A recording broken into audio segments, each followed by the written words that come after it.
Hari ini kita akan menjelajahi kisah para tokoh Viking yang namanya terukir dalam sejarah. Mereka bukan hanya pejuang tangguh, tapi juga pemimpin yang mengubah wajah Eropa abad pertengahan. Mari kita mulai dengan sosok legendaris Ragnar Lothbrok. Nama ini mungkin tidak asing bagi kalian yang suka nonton serial TV Viking. Tapi tahukah kalian bahwa kisah Ragnar begitu berpengaruh hingga diabadikan dalam berbagai saga Nordik? Sebagai raja dan penakluk, Ragnar memimpin ekspedisi ke Inggris dan Prancis, membuka jalan bagi generasi Viking berikutnya untuk menjelajahi dunia yang lebih luas. Bicara soal generasi penerus, anak-anak Ragnar tak kalah hebatnya. Bjorn Ironside, sang putra pertama, membuktikan dirinya sebagai pemimpin yang tangguh. Julukan Ironside atau sisi besi didapatnya karena keberanian luar biasa dalam pertempuran. Bjorn bahkan berani membawa pasukannya jauh ke selatan, menyeberangi Mediterania, dan menyerang wilayah yang belum pernah dijamah Viking sebelumnya. Lalu ada Ivarsi. Jangan tertipu dengan julukannya. Meski memiliki kondisi fisik yang menantang, Ivar justru menjadi salah satu pemimpin Viking paling cerdik. Dia memimpin pasukan Viking besar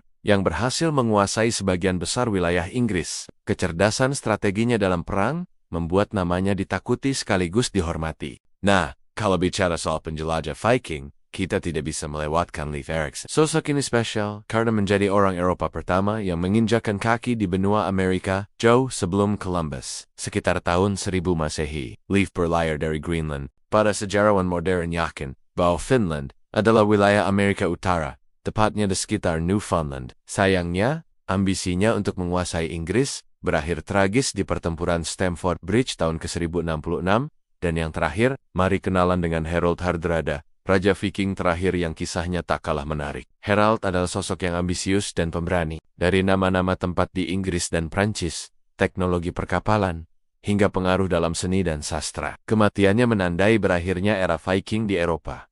Yang menarik, para tokoh ini bukan sekadar pemimpin perang. Mereka adalah inovator, penjelajah, dan pembangun peradaban. Keberanian mereka membuka jalur perdagangan baru, memperkenalkan teknologi pelayaran yang lebih maju, dan menciptakan koneksi antar budaya yang masih bisa kita rasakan dampaknya hingga hari ini. Meski zaman Viking telah berlalu, warisan mereka masih hidup dalam berbagai bentuk. Bahkan sistem demokrasi modern di beberapa negara Skandinavia masih memiliki akar dari sistem sing pertemuan umum yang dipraktikkan oleh masyarakat Viking. Jangan lupa tekan tombol subscribe dan lonceng notifikasi agar tidak ketinggalan konten menarik lainnya. Sampai jumpa di video berikutnya dengan kisah-kisah sejarah yang tak kalah seru. Sobat sejarah, kisah para tokoh Viking ini mengajarkan kita bahwa keberanian untuk menjelajah dan berinovasi bisa mengubah dunia. Mereka membuktikan bahwa keterbatasan bukanlah penghalang untuk mencapai hal-hal besar.